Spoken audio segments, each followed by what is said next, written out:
तो आज हम बात करने वाले हैप्पीएस्ट माइंड कंपनी के बारे में। तो इस कंपनी का डिटेल में रिव्यू करेंगे, एनालिसिस करेंगे, क्या हमें इस कंपनी में अभी बाई करना चाहिए या जो हमारी एग्जिस्टिंग बाइंग है वो सेल कर देनी चाहिए, यहाँ से और नीचे जा सकता है या अभी यही सपोर्ट लेके वो ऊंचाई तक जा सकता है। तो यही सब सवालों के जवाब हम इस वीडियो में कवर करेंगे और इसके अलावा भी बहुत सारी जानकारी पूरी डिटेल में एनालिसिस करेंगे कि कंपनी का मार्केट कैप क्या है, क्या प्रॉफिट कमा रही है, किस किस बिज़नेस में काम कर रही है, जिस बिज़नेस में जिस सेक्टर में काम कर रहे हैं वो सेक्टर का अभी फ़िलहाल क्या हाल है, सेक्टर बूमिंग में है या डिक्लाइन जोन में है। तो ये सारे सवालों के जवाब इस वीडियो में कवर करेंगे। तो बेसिकली हैप्पीएस्ट माइंड की बात करें तो ये मैंने चार्ट लगाया हैप्पीएस्ट माइंड कंपनी का। तो यहाँ पे आप देख सकते हैं कि कंपनी मार्केट में लिस्ट हुई थी 1 सितंबर 2020 में। तो और जैसे ही कंपनी मार्केट में लिस्ट हुई तो थोड़ा सा वहाँ पे रिकवरी देके थोड़ा नीचे आके फिर जो उसने बूमिंग और बुल रैली पकड़ी और डायरेक्टली हाई लगाया था इस कंपनी ने। लगभग ये इसका हाई था 1586 रुपीज़, 1580 रुपीज़। तो 1580 का हाई लगाया था इसने। तो उसके बाद जो हाई लगाया इसने तो वहाँ से ये जो कंपनी डिक्लाइन जोन में गई है तो अभी तक वो डाउनफॉल में ही आ रही है। तो इसका चार्ट के हिसाब से और टेक्निकल एनालिसिस भी करेंगे। तो सबसे पहले देखते हैं फंडामेंटली। तो फंडामेंटली अगर किसी भी कंपनी में आपको बाय करना है उसको और शेयर्स आपको लॉन्ग टर्म में होल्ड करने चाहते हैं, लॉन्ग टर्म वेल्थ क्रिएट करना चाहते हैं, तो क्या देखना चाहिए कंपनी में। तो सबसे पहले वो कंपनी किस सेक्टर में काम करती है। तो ये कंपनी आईटी सेक्टर में काम करती है। कई सारे आईटी सेक्टर के अलावा भी कई सेक्टर में काम करती है और ये स्मॉल कैप कंपनी है। वैसे इसका मार्केट कैप लगभग हाफ हो गया अभी, मतलब 22,000 करोड़ के ऊपर था मार्केट कैप, जो अभी लगभग देखते हैं कितना 11,000 करोड़ के आसपास रहेगा अभी फ़िलहाल। तो सबसे पहले देखते हैं कि कंपनी का जो अभी फ़िलहाल जो मैनेजमेंट है वो क्या प्लानिंग कर रहा है। तो कंपनी में लगभग आज के दिन मतलब लास्ट ट्रेडिंग सेशन में 4.28% का हाइक देखा गया था इन अ डे। सो जो ये कंपनी का आईटी सेक्टर में काम करती है हैप्पीएस्ट माइंड टेक्नोलॉजीज़, तो ये मोस्टली अभी कुछ सेक्टरों में और अपना बिजनेस बढ़ाने जा रही है। तो ये वो सेक्टर है high tech and media entertainment, edtech, retail, CPG and logistic, health care and life science, industrial manufacturing and energy, utilities and banking, financial services and insurance. ये नई इंडस्ट्री में अभी घुसने जा रही है कंपनी। और एक बात बता दूं मैं आपको, इस कंपनी का टारगेट अभी फ़िलहाल ही उन्होंने बताया था, अशोक सूता जी कंपनी को ये मैनेज कर रहे हैं और उन्होंने टारगेट रखा है कि 2031 तक $1 बिलियन का रेवेन्यू जनरेट करेगी कंपनी हैप्पीएस्ट माइंड। तो यह सबसे बड़ा टारगेट है। और मैनेजमेंट अगर ये अच्छे पॉजिटिव और कंपनी को ग्रोथ करने के लिए कुछ अनाउंसमेंट कर देते तो अच्छी बात होती है वो कंपनी के लिए। और फिलहाल अभी कंपनी तो बहुत ही ज़्यादा 50% से भी ज़्यादा डिस्काउंट में मिल रही है। तो शॉपिंग करने का मौका है या करना भी नहीं चाहिए, तो ये भी देखेंगे हम। सबसे पहले इसका फंडामेंटली देखें तो ये न्यूज़ अभी फ़िलहाल आई है मार्केट में। और हैप्पीएस्ट माइंड अभी एनर्जी एंड यूटिलिटी सेक्टर में भी घुसने जा रही है। और यहाँ पे कंपनी का जो हेल्थ केयर बिजनेस में भी आना अच्छी बात है, मतलब डाइवर्सिफिकेशन तो अच्छी बात होती है कंपनी के लिए। और कंपनी मोस्टली अभी एआई में भी काम कर रही है और ये पहली कंपनी रहेगी अपनी इंडिया में कि वो एग्रेसिवली एआई में ज़्यादा जा रही है। और एआई दुनिया का फ्यूचर है और जहाँ पे कंपनी अभी एग्रेसिवली वहाँ पे जा रही है, तो ये भी अच्छी बात है। अभी आपको चार्ट में अच्छा नहीं दिख सकता है, बट एआई में अगर इसने अपना पूरा काम कर दिया ना तो फ्यूचर में इस कंपनी बहुत बड़ी बन सकती है। हालांकि मतलब टीसीएस जितनी तो नहीं, क्योंकि अगर इसे टीसीएस तक पहुंचने के लिए टीसीएस भी वहाँ से और बढ़ जाएगी, राइट। हो भी सकता है, नहीं भी हो सकता है, बट इसके लिए ऐसा नहीं मान सकते कि आप इसको खरीद लो और डायरेक्टली टीसीएस की जगह पहुंच जाएगी। नहीं, हाँ पहुंच सकती है टीसीएस की जगह को कुछ सालों के बाद, बट टीसीएस का अभी जो मार्केट कैप है वो भी तो बढ़ेगा, राइट। वो भी थोड़ी ना वहीं वहीं पर रुकने वाली है कंपनी, तो वो भी बढ़ने वाली है। बट हाँ, अगर आप यहाँ पे इसका फ्यूचर और बिजनेस में जो एनर्जी सेक्टर में या जहाँ पे भी ये वर्क कर रही है अलग अलग सेक्टर में, तो ये अच्छी बात है, पॉजिटिव बात है इस कंपनी के लिए। और अगर हम इसके और फंडामेंटल की तरफ चाहे तो आप देख सकते हैं कि यहाँ पे अभी एक फ़िलहाल कंपनी का मार्केट कैप है 11,335 करोड़, और करंटली मार्केट ट्रेड कर रहा है 744 रुपीज़ पे। बुक वैल्यू है इसकी 90 और पी है 46, लगभग 47 मान सकते हैं आप। और return on capital employ ROCE 27% है, और ये सबसे अच्छी बात है। 27.4, it's a very very very good. ROE भी 29% है, और फेस वैल्यू 2 पे है, तो डिविडेंड भी दे रही है कंपनी अच्छा खासा 0.73%। और जो अभी फ़िलहाल 52 वीक्स की हाई की बात करें तो 1023 पे हाई लगाया था, और अभी फ़िलहाल कल के दिन ही इसने लो बनाया था 738 रुपीज़ पे। अभी इसकी बात करें बैलेंस शीट की, सबसे उसके पहले हम पी देखते हैं। तो जहाँ पे लगभग पिछले 5 सालों का चार्ट लगा देते हैं, तो 5 सालों के पीछे का चार्ट लगाए तो आप पी इसका देख सकते हैं, हाई पे चला गया था, लगभग 145 पे पी था, राइट। 145 पे पी था। वो समय था आई थिंक 2021 में, वहाँ पे। उसके बाद अभी जो फ़िलहाल पी है वो 46 पे देखने को मिल रहा है आपको, राइट। 46 कहाँ और 145 कहाँ, तो बहुत ही अच्छे खासे भाव पे अभी आपको ये कंपनी देखने को मिल सकती है। अगर आप लॉन्ग टर्म की सोचें तो उसके बिज़नेस का अगर आप एनालिसिस करें तो ये बहुत ही बड़े और तगड़े रिटर्न दे सकते हैं। हालांकि कंपनी में डाउनफॉल तो आते रहता है, बट अब मैं वो आपको वो भी बता दूंगा टेक्निकल एनालिसिस में। तो चार्ट के हिसाब से भी क्या हमें बाइंग अपॉर्चुनिटी दिख रही है या अभी रुकना चाहिए, वो भी देखेंगे। और अभी इसके टेक्निकल तो बाद में देखेंगे। फंडामेंटल की बात करें तो यहाँ पे जो इस सेक्टर में काम करने वाली कंपनी है, ये अलग अलग कंपनियाँ हैं, और इनकी भी अगर आप बात करें मार्केट कैप में तो ये 8 नंबर पे आती है कंपनी। मार्केट कैप के हिसाब से रहती है, हालांकि ये सब नहीं देखा जाता ये लिस्ट। और यहाँ पे डिविडेंड डील की बात करें तो कंपनी भी अच्छा खासा डिविडेंड दे रही है, और इसके सेल्स की भी बात करें तो भी ठीक है, वो भी देखेंगे हम बैलेंस शीट में या प्रॉफिट एंड लॉस स्टेटमेंट में। ROCE की बात करें तो हैप्पीएस्ट माइंड लगभग ऑरेकल और पीवी तो ये तो माइनस में ही है। टाटा इलेक्सी इसकी मेन कॉम्पिटिटर है, राइट। तो टाटा इलेक्सी की बात करें तो यहाँ पे उसका मार्केट कैप 48,000 के आसपास है, और टाटा टेक्नोलॉजी जो अभी कुछ महीनों पहले लिस्ट हुई थी मार्केट में, उसका भी 41,000 करोड़ का मार्केट कैप है। और इस सेक्टर में बात करें तो यहाँ पे ये टाटा टेक्नोलॉजीज़ की तरह ही ROCE है, और हालांकि टाटा इलेक्सी का ज़्यादा है, क्योंकि उनके ज़्यादा इसलिए कि उन्हीं की कंपनी के कई सारे बिजनेस डील इनको मिल जाते हैं, और ये भी हो सकता है। और अभी बात करें इसके रिज़ल्ट की, क्वार्टरली रिज़ल्ट की बात करें तो आप सेल्स देख सकते हैं। दिसंबर 2020 से देखिए तो 193 ये बढ़ता जा रहा है, राइट। और यहाँ पे दिक्कत कब आ रही है कंपनी में, यहाँ पे दिक्कत आ रही है दिसंबर 2021 के आसपास से। यहाँ पे जो कंपनी की ग्रोथ है थोड़ी स्लो हुई, तो लगभग बस 16 करोड़ का ही इसने ग्रोथ दिखाया सेल्स में। और ऑपरेटिंग प्रॉफिट में भी बात करें तो 60 करोड़ ओनली।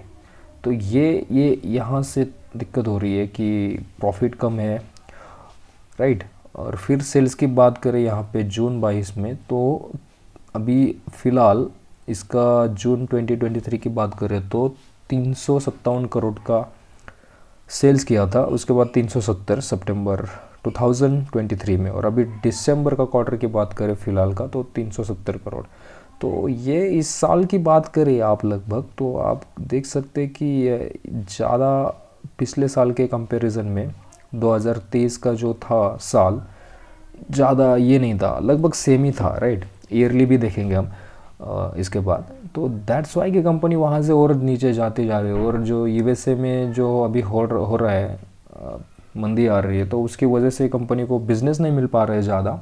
उसकी वजह से भी इसका जो रिजल्ट है क्वार्टरली, वो डिक्लाइन बाय डिक्लाइन ही होता जा रहा है या स्टेबल हो रहा है, बस उतना ही हो रहा है। इसको ग्रोथ दिखाई नहीं दे रही है। हालांकि यूएसए का मार्केट, अभी अमेरिका मार्केट ग्रोथ की तरफ जा रहा है धीरे धीरे, मंदी कम होती जा रही है, वो दिखाई दे रही है वैसे मार्केट में। तो अभी ये मार्केट कंपनी का बिजनेस बढ़ता जा रहा है। और ऐसा क्यों होगा कि मैक्सिमम जो हैप्पीएस्ट माइंड कंपनी का जो बिजनेस आ रहा है तो यूएसए से ही आ रहा है, वेस्टर्न कंट्री से, राइट। तो दैट्स वाई कि वहाँ पे अगर मार्केट डाउन में है तो ये इस कंपनी को नुकसान होना ही है, बिज़नेस कम मिलेगा। क्योंकि वहाँ की खुद उनकी ही कंपनी लॉस में है, तो वो बिज़नेस क्यों देखेगी, राइट। तो वही है। और वो बिज़नेस देती है कि इनको इंडियन कंपनी को, जैसे टीसीएस हुआ, हैप्पीएस्ट माइंड हुआ, या जो भी अलग अलग है, तो इनको, और इस कंपनी का मैक्सिमम बिजनेस यहीं से आता है। और अभी फ़िलहाल वो ग्रोथ हो रहा है, तो ये रिज़ल्ट भी आपको बढ़ता हुआ दिखाई देगा धीरे धीरे। ऑपरेटिंग प्रॉफिट की बात करें तो ठीक ठाक है। ओपीएम की बात करें तो ये लगातार 27% से 19-18%, अभी फिलहाल लास्ट के 2 क्वार्टर में ओपीएम कम हुआ है। और उसका रिजल्ट आपको पता है कि वो क्यों हुआ है कम, कि बिजनेस नहीं था यूएसए मार्केट में मंदी की वजह से, दैट्स वाई। ठीक है, बढ़ते आगे। और अभी नेट प्रॉफिट की बात करें तो भी कंपनी अच्छा खासा प्रॉफिट जनरेट किया, और अभी दिसंबर के क्वार्टर में भी 80 करोड़ का अच्छा प्रॉफिट जनरेट किया है। और टैक्स की बात करें तो 20% थोड़ा घटता दिखाई दे रहा है, क्योंकि रेवेन्यू ही कम हुआ है तो टैक्स भी कम ही जाएगा। ईपीएस की बात करें तो ईपीएस भी बढ़ता हुआ दिखाई दे रहा है, ईपीएस ज़्यादा बढ़ता हुआ दिखाई दे रहा है, और शेयर प्राइस नीचे आ रही है, इसके लिए ईपीएस बढ़ता जा रहा है। और अच्छी बात है।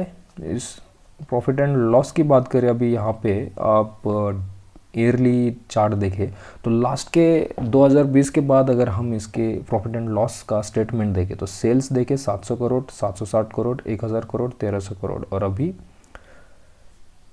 1440 करोड़, और अभी एक क्वार्टर बाकी है रिजल्ट में यहाँ पे। तो इस साल ग्रोथ दिखाई देगी, तो यहाँ से कंपनी ऊपर जाने के चांसेस ज़्यादा है, ऐसा मुझे लगता है, ठीक है। और जो न्यूज़ तो छोड़िए यार, मार्केट में न्यूज़ छोड़ दो आप, उसको अगर आप फॉलो करेंगे न्यूज़ को तो कभी पैसे नहीं बना पाओगे। न्यूज़ जो आपको दिखाना चाहते हैं वही दिखाएंगे। तो जो रहते हैं बाय करने वाले, सेल करने वाले, पहले बाय कर देते हैं और बाद में न्यूज़ आती है मार्केट में।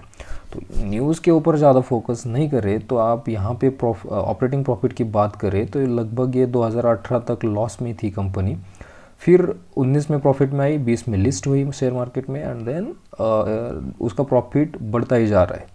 हालांकि यहाँ पे 22-23 में कुछ ज़्यादा नहीं बढ़ा है, बट फिर भी अच्छा खासा ग्रोथ तो दिखाई दी है। फिर भी नहीं, शेयर की प्राइस नीचे जा रही है, और अभी 302 और एक क्वार्टर बाकी है। तो उस क्वार्टर में लगभग 50 से 60 या जो भी अभी वो तो पता चल जाएगा रिजल्ट आने के बाद ही। तो ये इस साल का स्टेटमेंट अच्छा दिखाई देगा आपको। और इसके नेट प्रॉफिट की भी बात करें तो भी अच्छा खासा प्रॉफिट है, और इस साल तो बहुत ही ज़्यादा दिखाई देगा आपको, क्योंकि ये बस 3 क्वार्टर का प्रॉफिट है। डिविडेंड की बात करें तो कंपनी यहाँ पे डिविडेंड देना शुरू की है 2021 से, राइट। हालांकि कंपनी का जो मैनेजमेंट है वो एग्रेसिवली ग्रोथ के मोड पे है, बट वो डिविडेंड क्यों दे रही है समझ में नहीं आ रहा है। क्योंकि अगर आप लोन लेके, बैंक से लोन लेके बिजनेस बढ़ाएंगे और जो प्रॉफिट हो रहा है वो आप डिविडेंड में बांट रहे हैं, तो उसकी जगह लोन लेने की जगह, किसी को इंटरेस्ट देने की जगह, जो भी आपका प्रॉफिट जनरेट हो रहा है वही आप री इन्वेस्ट करें और कंपनी को बड़ा करो ना, राइट। थोड़ा ये डिसीजन मुझे थोड़ा अजीब लग रहा है। बाकी अगर आप यहाँ पे कंपाउंडेड सेल्स ग्रोथ देखें तो 10 साल की 35% है, 5 साल की भी 25% है, और 3 साल की भी आप देखें तो 24% है, और हालांकि इस साल की भी 13% है, और एक क्वार्टर बाकी है। तो यहाँ पे भी आपको लगभग 15% के आसपास दिखाई देगा। सेल्स में कोई भी दिक्कत नहीं है, गुड, 5 आउट ऑफ 5 स्टार। अभी प्रॉफिट ग्रोथ की बात करें तो यहाँ पे 10 साल का 21% है, 5 साल का 63% है, राइट। और 3 साल का भी 37% है, और यहाँ पे प्रॉफिट की बात करें तो ओनली 9% है, और यहाँ पे भी वो एक क्वार्टर आना बाकी है, तो ये भी 10-12% के आसपास हो ही जाएगा। मतलब जहाँ पे डाउनफॉल था कंपनी का, यूएसए में जो अच्छे निगेटिव न्यूज़ थी, बहुत सारी कंपनियाँ लॉस में थी वहाँ पे, अभी भी है, मंदी है वहाँ पे, फिर भी कंपनी का बिजनेस अच्छा खासा 10 से 12% हो जा रहा है यार, प्रॉफिट ग्रोथ फिर भी बढ़ रहा है। हालांकि उस तेज़ी से नहीं बढ़ रहा था जैसे पहले 10 साल में 5 साल में बढ़ रहा था, बट ठीक है, सारे आईटी सेक्टर में यही दिक्कत है, इसी कंपनी में नहीं है, ठीक है। इसका CAGR की बात करें स्टॉक प्राइस की, तो भी आपको 3 साल में 12% दिखाई देगा और 1 साल में निगेटिव है, क्योंकि चार्ट ऊपर से नीचे आ रहा है, राइट, प्राइस घटती जा रही है, दैट्स वाई कि ये निगेटिव में दिखाई दे रहा है आपको। और रिटर्न ऑन इक्विटी की बात करें, ROE में भी 10 साल में 24%, 37%, 5 ईयर्स में, 3 ईयर्स में भी 32%। This is a very very nice, I like this. ये जो ROE है, ये मुझे इस कंपनी में सबसे ज़्यादा पसंद है। अगर कंपनी में कोई दिक्कत होती है, बिजनेस में तो कोई दिक्कत नहीं है, AI में काम कर रही है, और कौन से सेक्टर में काम कर रहे हैं वो भी देखेंगे हम इनके वेबसाइट में जाके। और बैलेंस शीट की बात करें तो अभी फ़िलहाल कंपनी के पास एसेट्स बढ़ते जा रहे हैं या घटाते जा रहे हैं वो भी देखेंगे। तो ये जो एसेट्स है, फिक्स एसेट्स, तो ये फिक्स एसेट्स भी 29, 63, 199, 211, ओके गुड। फिक्स एसेट भी बढ़ते जा रहे हैं। अदर एसेट्स की भी बात करें तो 490, oh my God, this is a very very good point. Assets भी बढ़ते जा रहे हैं। किसी भी कंपनी के अगर ग्रोथ मोड में कंपनी बड़ा करना चाहती है मैनेजमेंट, तो ऑब्वियसली उसके एसेट तो बढ़ेंगे, राइट। बिजनेस बढ़ेगा तो कंप्यूटर हुए, ऑफिसेस हुए, जो भी मशीनरी हुई या डाटा इंटरनेट जो भी हो वो तो बढ़ना चाहिए, और वो अच्छा पॉइंट दिखाता है। तो ये अगर कंपनी डाउनफॉल में भी जा रही है फिर भी इसके एसेट बढ़ते जा रहे हैं, ना कि घटते जा रहे हैं। आप साफ साफ दिखाई दे रहे होंगे आपको यहाँ पे इनके एसेट्स। तो अगेन ये पॉजिटिव पॉइंट है। नेगेटिव पॉइंट बस वो डिविडेंड मतलब क्या हो रहा है ना कि बैंक से लोन ले रहे हैं और जो प्रॉफिट हो रहा है वो शेयर होल्डर को डिविडेंड बांट रहे हैं, और मतलब नहीं है ना वहाँ का, क्योंकि आप डिविडेंड बांट रहे हो फिर उनको इंटरेस्ट दे रहे हैं। बढ़ाना ही है तो लोन लेना कम करो और जो डिविडेंड देने की बजाय कंपनी को ग्रोथ करने में लगा दो। ठीक है, अभी उनका रहेगा कुछ अलग प्लानिंग। कैश फ्लो की भी बात करें तो कंपनी का जो कैश फ्लो था पहले निगेटिव में था 14 तक, हालांकि तब तो लिस्ट नहीं थी। 2020 के बाद 150 और 160 और 172 है। फिर फाइनेंसिंग की बात करें और इन्वेस्टिंग की बात करें तो निगेटिव में दिखाई दे रहा है, और नेट कैश फ्लो की बात करें तो भी निगेटिव में है अभी फ़िलहाल, राइट। अभी शेयर होल्डिंग पैटर्न की बात करते हैं तो प्रोमोटर के पास 2021 में 53.25% था और 2023 में भी 53.24% था, मतलब लगभग सेम ही था। बट अभी कंपनी ने 2023 में कुछ शेयर बेच दिए। कुछ शेयर मतलब बहुत ज़्यादा कुछ नहीं, 53 और अभी 50 है, तो लगभग 3% स्टेक बेचे प्रोमोटर्स ने। अभी प्रोमोटर्स में कौन कौन आते हैं तो आप यहाँ पे देख सकते हैं। अशोक सूता जी के ही पास है 38%, और उन्होंने ही शेयर बेचे हैं 2.5% से भी ज़्यादा, लगभग 2.5%।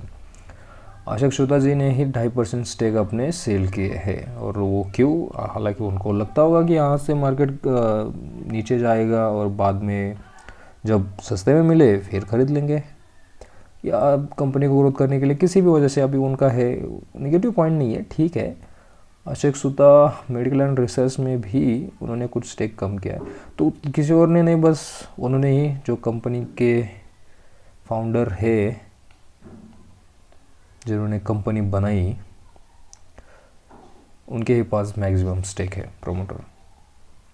और ये पहले आपको बता दूं कि ये माइंट्री में काम करते थे, LTI, जो अभी कंपनी मर्ज हो गई, LTI माइंट्री बन चुकी है।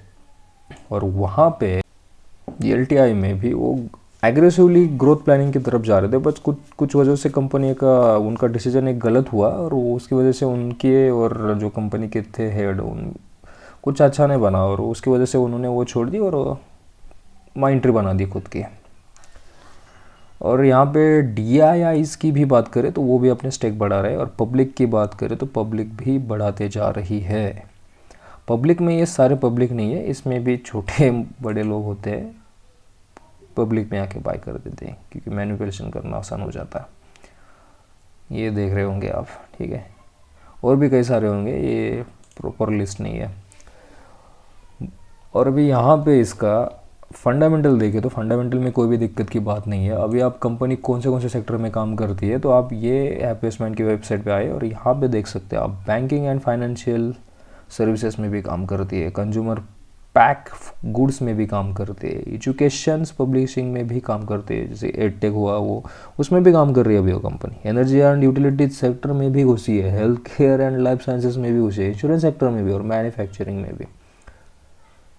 तो बहुत सारे सेक्टर में डाइवर्सिफिकेशन है बिजनेस। ऐसा नहीं है कि एक बिजनेस में ज़्यादा रेवेन्यू नहीं आया तो कहीं और से आएगा, तो स्टेबिलिटी के लिए अच्छा है।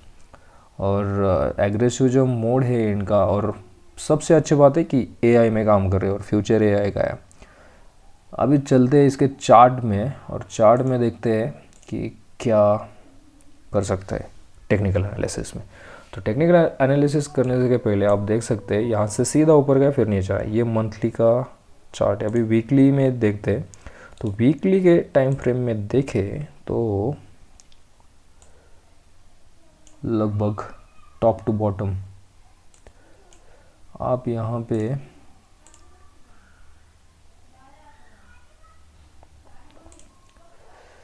ओके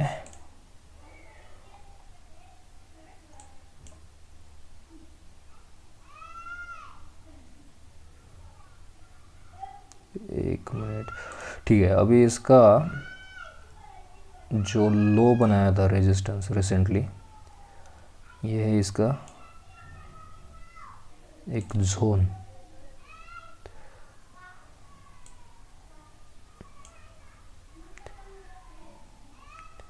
मुझे नहीं लगता ये जोन भी तोड़े ना तो और डिस्काउंट में मिल जाएगा आपको। मेरी बात करें तो मैं इसमें बाय और बढ़ाने जा रहा हूँ क्योंकि बहुत ही ज़्यादा डिस्काउंट में ये प्राइस मिल रहे हैं हमें।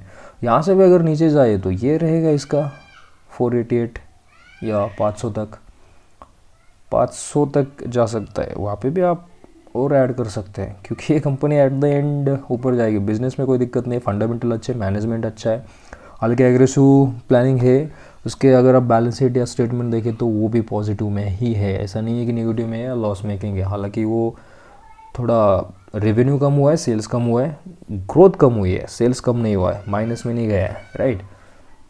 तो हालांकि यहाँ पे जो भी बड़े बड़े थे इन्वेस्टर्स जो पब्लिक में घुसे पड़े 40% में जो आपको दिखाई दे रहे, हालांकि इसमें पब्लिक बस 10-15% ही होगी। यही है अपने जो रहते हैं इंस्टीट्यूशनल इन्वेस्टर, पब्लिक सेक्टर में घुस के वहाँ पे मैनिपुलेट करेंगे। अगर वहाँ पे उन्होंने बढ़ा दी, उन्हें लगा कि यहाँ से ऊपर जा सकता है, तो बहुत ही पे कुछ महीनों में आपको ये लेवल देखने को मिल सकता है। बट इतने जल्दी भी नहीं दिखाई देगा, टाइम लगेगा। यहाँ से कुछ डाउन में जाके फिर से ऊपर जाने के चांसेस ज़्यादा है, बट आप यहाँ पे स्टेप बाय स्टेप इन्वेस्ट कर सकते हैं। मैं ये रिकमेंडेशन नहीं कर रहा हूँ, आपको एजुकेशनल पर्पज़ के लिए बता रहा हूँ, राइट। क्योंकि मैं तो यहाँ पे बाय कर रहा हूँ, यहाँ पे नीचे आएगा तो और ऐड कर लूँगा, और यहाँ से नीचे आएगा और तो मेरे लिए और भी अच्छा है, राइट, क्योंकि वो मेरा एवरेज तो और नीचे जाएगा, दैट्स वाई। और यहाँ से ऊपर भी जाए तो कोई दिक्कत की बात नहीं है, फिर भी मैंने बाय किया, कोई भी अपॉर्चुनिटी मैंने मिस नहीं करी। बाद में मुझे ना कोई पछता होगा ना वही कुछ होगा, तो दैट्स वाई कि मैं यहाँ पे बाय कर रहा हूँ। और यहाँ पे अभी मैं डेली के चार्ट में जाऊँ तो भी आपको देख सकता है लगभग ये जो जोन है, यहाँ पे आई थी कंपनी 786, फिर यहाँ पे आई और अभी इसका भी लेवल तोड़ा है, और ये फिर अभी ये वाला जोन है 725 के नीचे तो जाने के चांसेस बहुत कम है, बट ठीक है, मैं तो जो भी हो देख सकते हैं। और डेली के चार्ट पे अगर देखें तो भी आप डाउन ट्रेंड ही है अभी फ़िलहाल। ऐसा कुछ बुलिश मार्केट के कोई साइन नहीं दिख रहे यहाँ पे कि यहाँ से ऊपर जाएगा। हालांकि ये जो ट्रेंड लाइन है ये भी तोड़े और सस्टेन करे इसके ऊपर, तो ऊपर जाने के चांसेस ज़्यादा है इस ट्रेंड लाइन के ऊपर। हालांकि इस नीचे तो कितना जाएगा ये तो कोई नहीं बता सकता। जो लेवल है 500 का, वहाँ तक स्टॉप होने के चांसेस 80% से ज़्यादा है, ऐसा मुझे लगता है। ठीक है, तो कंपनी अच्छी है, फ्यूचर में इतने सस्ते में मिलेगी नहीं। आज के वीडियो में बस इतना ही।